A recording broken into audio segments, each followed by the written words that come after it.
কি তুমি নিবা না? আপনারা অনেকে দোয়া করেছেন, কারণ অনেকে আপনি বাসায় আসতে পারে নাই, আপনার সন্তান পলায় আছে, তাকে রিমান্ডে নিয়ে টর্চার করছে, তাকে ধরে নিয়ে পিটাচ্ছে, তার কাছ থেকে টাকা নিচ্ছে, জেলে রাখছে। এরকম কাহিনী প্রতি ঘরে ঘরে সবাই দোয়া করেছেন। এদেশে ৮০ ভাগ ৯০ ভাগ লোক দোয়া করেছেন। আমরা দোয়া করতে করতে অধৈর্য হয়ে গেছি। আল্লাহ এত মানুষের দোয়া কি শুনবে না, কবুল করবে না? দেখেন আল্লাহ বিচার কি, 15 বছর আন্দোলন সংগ্রাম করে কিন্তু আমরা তাকে খেদাইতে পারি নাই। ইলেকশন গেল, যে ইলেকশনে ভোটই হয় না, দিনে ভোট রাখতে হয়, আপনি খেদাইবেন কেমনে? আল্লাহ করলো যা, আমার কাছে তো একটা ট্রাম্প কার্ড আছে, অপেক্ষা করুন, সময় মতো তারে দিব খেদাই।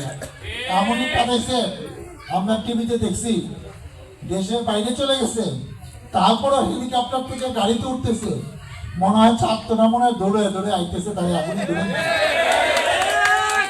জীবনে মায়া কত বড়, 15 বছর অত্যাচার করে একবারও ভাবে নাই এতগুলা মানুষকে মারলাম, গুম করলাম, এই কুচি কুচি ছাত্রদের বুকে আমি গুলি চালাচ্ছি। আজকে হেলিকপ্টার থেকে গুলি করে 4 বছরের শিশুকে মেরে ফেলছেন।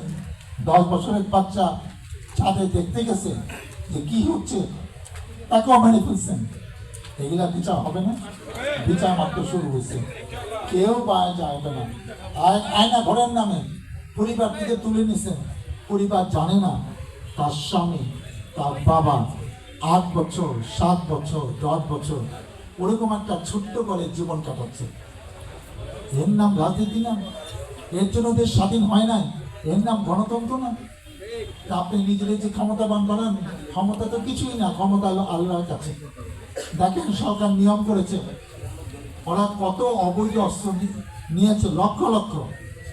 9 জানুয়ারি 2009 আর 5 আগস্ট 2024 এই বছরের মধ্যে, এই সময়ের মধ্যে যত অস্ত্র মন্ত্রী এমপি নেতা পাতি নেতা নিছে, সবার লাইসেন্স বাতিল। বলছে বাঁচতে চাইলে 3 তারিখের মধ্যে থানায় অস্ত্র জমা দাও। এদের তো থানায় অস্ত্র জমা দেওয়ার সাহস নাই। এখন এই অস্ত্রগুলো অবৈধ হয়ে যাব। ঢাকায় যে আপনি আত্মীয়-স্বজনের বাসায় থাকবেন, তারা বলবো বাবা তুমি অস্ত্র নিয়ে আমার বাসায় থাকবো না, এই অস্ত্র তো বলবে না।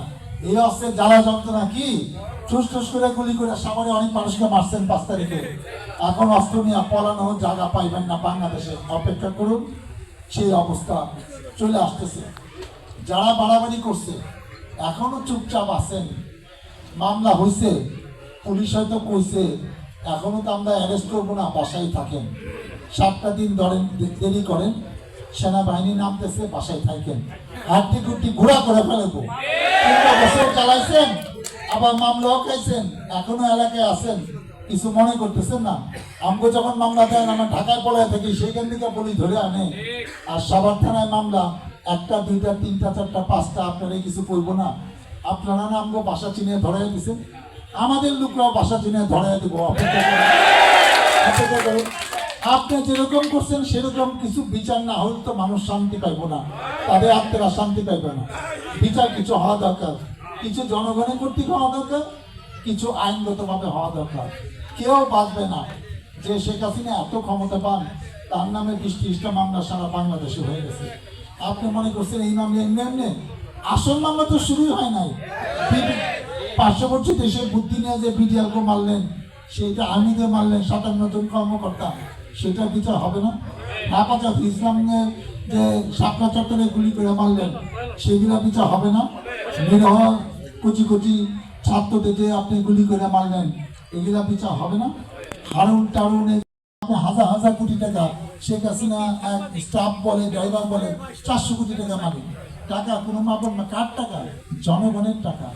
সেই টাকা লুটপাট করে, এটা আপনার বাপের দেশ, এই মানুষদের কিছু নাই, আমরা কোনো অধিকার নেই, আমরা ট্যাক্স দিই না, খাদ্য দিই না, এই টাকা দিয়ে আপনি মারপিটি করছেন।